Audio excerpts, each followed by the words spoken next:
जय हिंद साथियों, आज के इस क्लास में आप सभी का बहुत बहुत स्वागत है।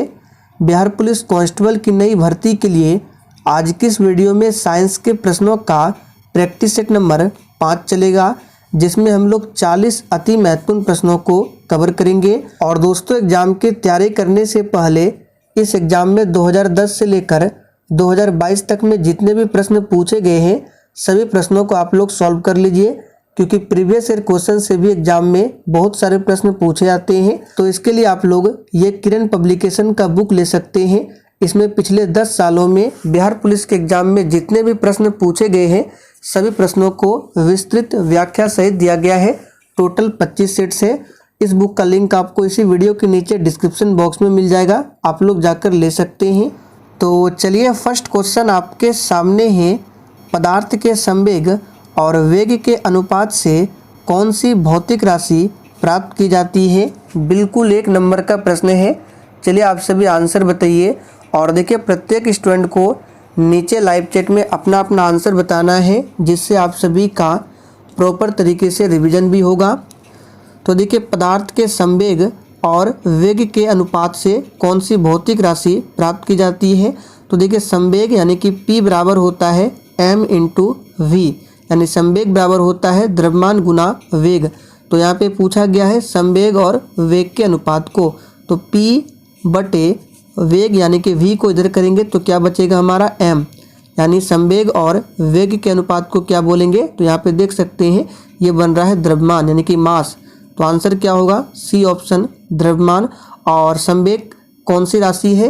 अदिश राशि या सदिश राशि? तो याद रखिएगा, संवेग जो है एक प्रकार की सदिश राशि है। बर्नौली प्रमेय किस पर आधारित है? बिल्कुल एग्जाम में पूछा जाने वाला प्रश्न है। आंसर बताइए, बर्नौली प्रमेय किस पर आधारित है?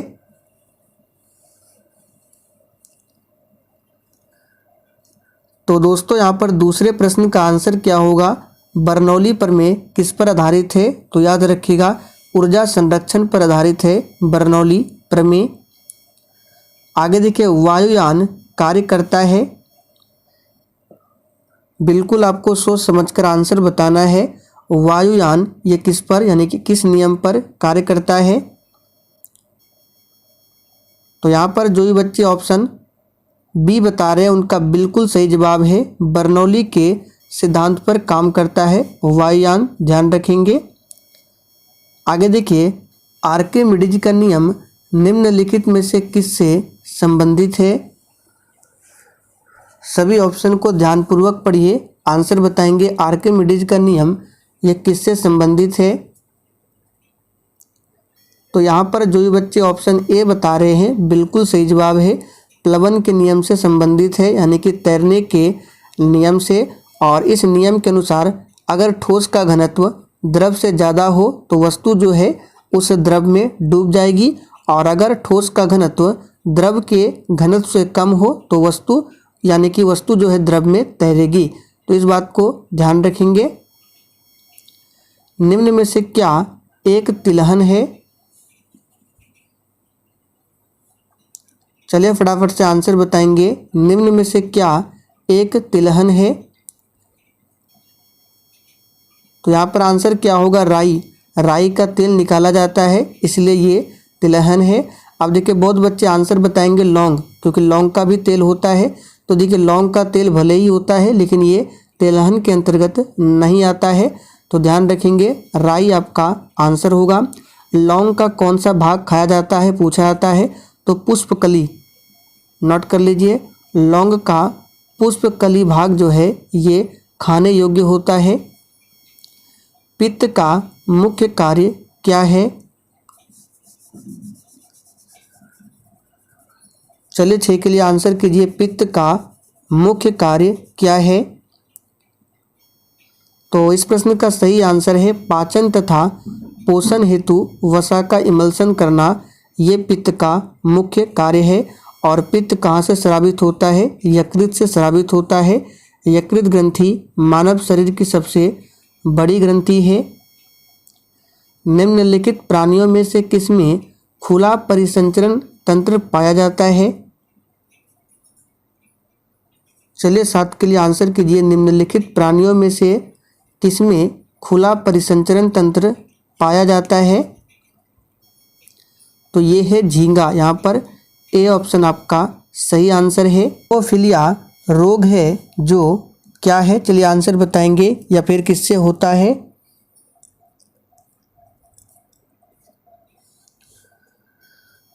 तो यहाँ पर इस प्रश्न का सही जवाब है अनुवांशिकी तथा लिंग संलग्न से होता है हीमोफीलिया।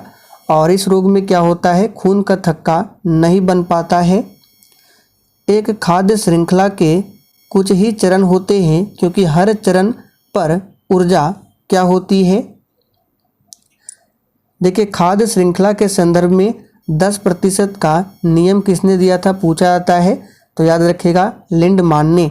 और एक खाद्य श्रृंखला के कुछ ही चरण होते हैं क्योंकि हर चरण पर ऊर्जा जो है ये घटती चली जाती है। यहाँ पर ए ऑप्शन आपका सही जवाब है। निम्नलिखित में से कौन सा कोशिकांग पादप कोशिका में पाया जाता है किंतु पशु कोशिका में नहीं पाया जाता है?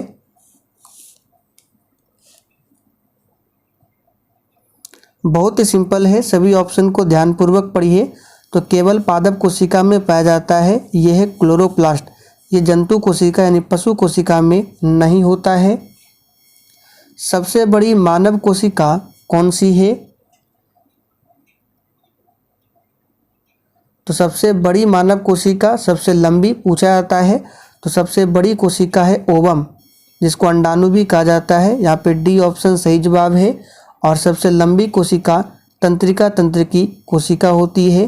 त्वचा की बात करें तो मानव शरीर का सबसे बड़ा अंग है त्वचा, लेकिन सबसे बड़ी ग्रंथि यकृत है। मानव शरीर में मौजूद निम्नलिखित कोशिकाओं में से किसमें माइटोकॉन्ड्रिया नहीं पाया जाता है? चलिए 13 के लिए आंसर बताइए। काफ़ी ज़्यादा इम्पोर्टेंट प्रश्न है। मानव शरीर में मौजूद निम्नलिखित कोशिकाओं में से किसमें माइटोकॉन्ड्रिया नहीं पाया जाता है? तो याद रखिएगा लाल रक्त कोशिका में, यानी कि आरबीसी में। अब देखिए, आरबीसी का जीवन काल पूछा जाता है, 120 दिनों का होता है।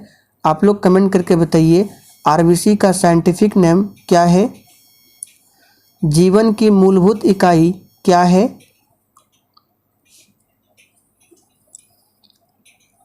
चलिए आंसर बताइए, जीवन की मूलभूत इकाई क्या है? तो यहाँ पर आंसर क्या हो जाएगा? याद रखिएगा जीवन की मूलभूत इकाई है कोशिका। आगे देखिए, सेलुलर और मॉलिक्यूलर जीव विज्ञान का केंद्र कहाँ पर स्थित है?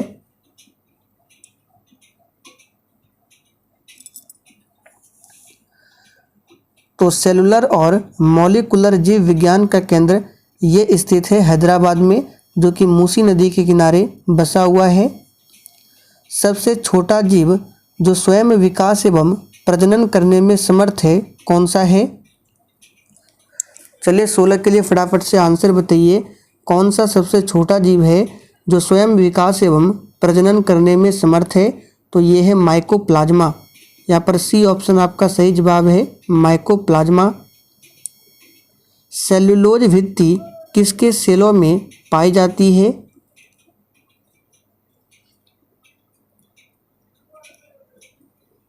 तो यहाँ पर आंसर क्या होगा? प्लांट सेल में पाई जाती है सेलुलोज। तो डी ऑप्शन आपका सही जवाब है। और फंजाई यानी कवक, कवक की कोशिका भित्ति जो होती है वो काइटिन की होती है। और जबकि पौधे की बात करें तो सेलुलोज। आगे देखिए, 1831 में एक कोशिका में केंद्रक की खोज किसने किया था? चलिए 18 के लिए फटाफट से आंसर बताएंगे। एक भी प्रश्नों को स्किप नहीं करना है, सारे प्रश्न आपके एग्जाम के लिए इम्पोर्टेंट है। तो 1831 में एक कोशिका में केंद्रक की खोज किसने किया था? तो बहुत ही सिंपल है, रॉबर्ट ब्राउन ने। यहाँ पर ए ऑप्शन आपका सही जवाब है। चार्ल्स डार्विन की बात करें तो इन्होंने नेचुरल सिलेक्शन का सिद्धांत दिया था। निम्न में से किस शैवाल का प्रयोग अंतरिक्ष अनुसंधान में किया जा रहा है? ये प्रश्न आपके एग्जाम के लिए इम्पोर्टेंट बनेगा, इसको मार्क कर लीजिए। किस शैवाल का प्रयोग अंतरिक्ष अनुसंधान में किया जा रहा है? तो याद रखिएगा ये है क्लोरेला। यहाँ पर बी ऑप्शन आपका सही जवाब है, याद कर लीजिए। क्लोरेला। शैवाल का अध्ययन क्या कहलाता है? फाइकोलॉजी। संरचनाओं के कौन से युग्म में प्रायः पादप और जंतु दोनों कोशिका में अंतर पाए जाते हैं?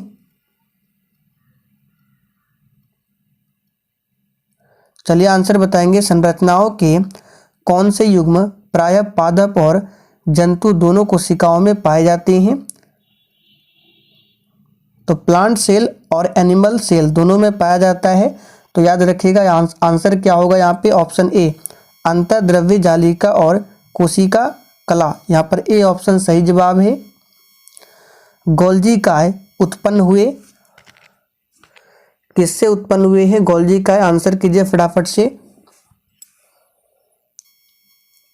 तो बहुत ही सिंपल है, गोल्जी काय जो है ये अंतर्द्रवी रेटिकुलम से उत्पन्न हुए हैं। यहाँ पर डी ऑप्शन आपका सही आंसर है। किसी वस्तु का आवर्धित और आभासी प्रतिबिंब प्राप्त करने के लिए प्रयोग किया जाता है। देखिए यहाँ पे क्या पूछा गया है? आवर्धित और आभासी प्रतिबिंब। तो आभासी मतलब सीधा प्रतिबिंब और आवर्धित मतलब बड़ा बनाना है। तो किस दर्पण में होगा? उत्तल तो नहीं होगा, क्योंकि उत्तल में आभासी तो होता है लेकिन आभासी तो होता है सीधा, लेकिन आवर्धित नहीं होता है उत्तल में, यानी वस्तु से बड़ा प्रतिबिंब नहीं बनता है उत्तल में। और अवतल की बात करें तो इसमें बनता है वस्तु से बड़ा और आभासी। तो यहाँ पर सी ऑप्शन आपका सही जवाब है, याद रखिएगा अवतल दर्पण। डायोप्टर किसकी इकाई है?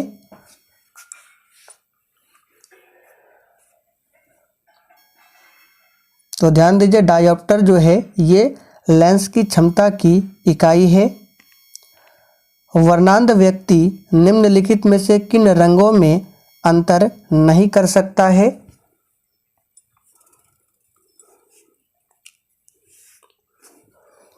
तो वर्णांध व्यक्ति जो है ये किन रंगों में अंतर नहीं कर सकता है? तो याद रखिएगा लाल और हरा में। ये प्रश्न पूछा जा सकता है, इंपॉर्टेंट प्रश्न है, मार्क कर लीजिए। सामान्य नेत्र की सुस्पष्ट दृष्टि की दूरी कितनी होती है? यानी कि न्यूनतम दूरी बताना है। अधिकतम दूरी आप सभी जानते हैं अनंत होता है, लेकिन न्यूनतम पूछे तो ये 25 सेंटीमीटर। तो बी ऑप्शन जो भी बच्चे बता रहे हैं उनका सही जवाब है। मानव आँख की संवेदनशीलता अधिकतम होती है। चलिए आंसर बताएंगे, किस रंग के क्षेत्र में मानव आँख की संवेदनशीलता अधिकतम होती है? तो याद रखिएगा हरे क्षेत्रों में।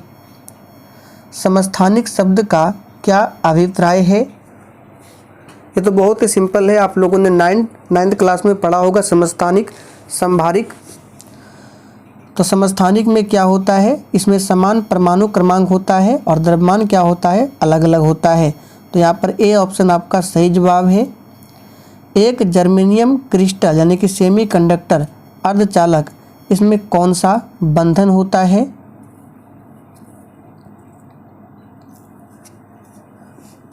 देखिए आपको यहाँ से एक बात बताते हैं, अर्धचालक यानी कि सेमीकंडक्टर में अगर पूछे बाहरी कक्षा में कितने इलेक्ट्रॉन होते हैं, तो याद रखिएगा 4 इलेक्ट्रॉन ही होते हैं बाहरी कक्षा में।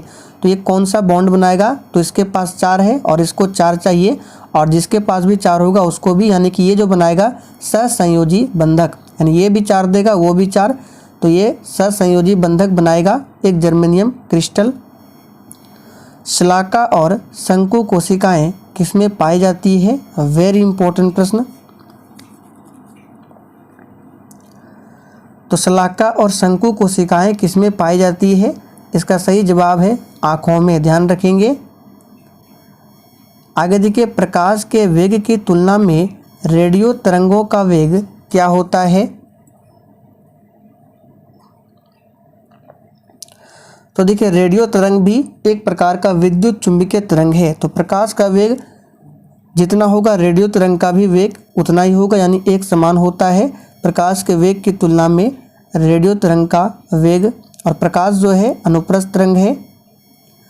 निम्नलिखित में से कौन सा पदार्थ अनुचुंबकीय है?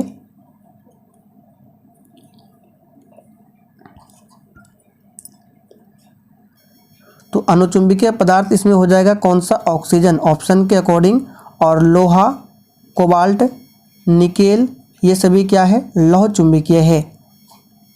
विद्युत प्रतिरोध किसमें मापा जाता है, यानी कि विद्युत प्रतिरोध का आपको मात्रक बताना है तो ये है ओम। यहाँ पर सी ऑप्शन आपका सही जवाब है, ओम।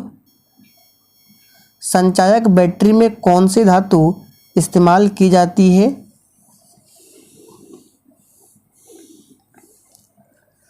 तो ध्यान दीजिए संचायक बैटरी में कौन सी धातु इस्तेमाल की जाती है, तो सीसा। 40 डिग्री सेल्सियस का मान फ़ारेनहाइट स्केल में क्या होगा, तो इसको निकालने के लिए एक फॉर्मूला है, C/100 बराबर F-32 और बटे नीचे यहाँ पे 180। अब देखिए C की जगह पे आपको 40 रखना है क्योंकि सेल्सियस में 40 है, तो 40/100 इज इक्वल टू F-32/180। अब देखिए शून्य से शून्य, यहाँ पे 0 0 कैंसिल। अब क्रॉस मल्टीप्लिकेशन करेंगे तो 18 × 4 72 हो जाएगा, तो यहाँ पे हो जाएगा 72 इज इक्वल टू F-32। अब 32 को इधर लाएंगे तो 72 में 32 जोड़ेंगे तो आंसर क्या होगा आपका 104 डिग्री फ़ारेनहाइट। डॉपलर प्रभाव लागू होता है,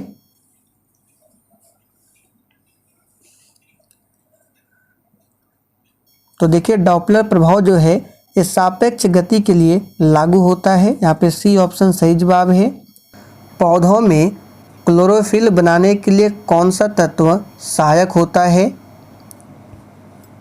तो बहुत ही सिंपल है, इसका आंसर क्या होगा, मैग्नीशियम। आगे देखिए मनुष्य के शरीर में पैरों की हड्डियाँ क्या होती है, यानी कौन कौन सी हड्डी है पैरों की हड्डियाँ, तो पहले भी हमने आपको बताया था ये है फिबुला तथा टिबिया, ये जो है पैरों की हड्डियां हैं। विटामिन ए की कमी के कारण होता है, तो विटामिन ए की कमी के कारण क्या होगा, तो यहाँ पर ऑप्शन के अकॉर्डिंग बताना है, नाइट ब्लाइंडनेस। यहाँ पर सी ऑप्शन आपका सही जवाब है। मानव शरीर में रक्तचाप को कौन नियंत्रित करता है, यानी किससे नियंत्रित होता है रक्तचाप, तो याद रखिएगा ये होता है अधिवृक्क ग्रंथि से नियंत्रित।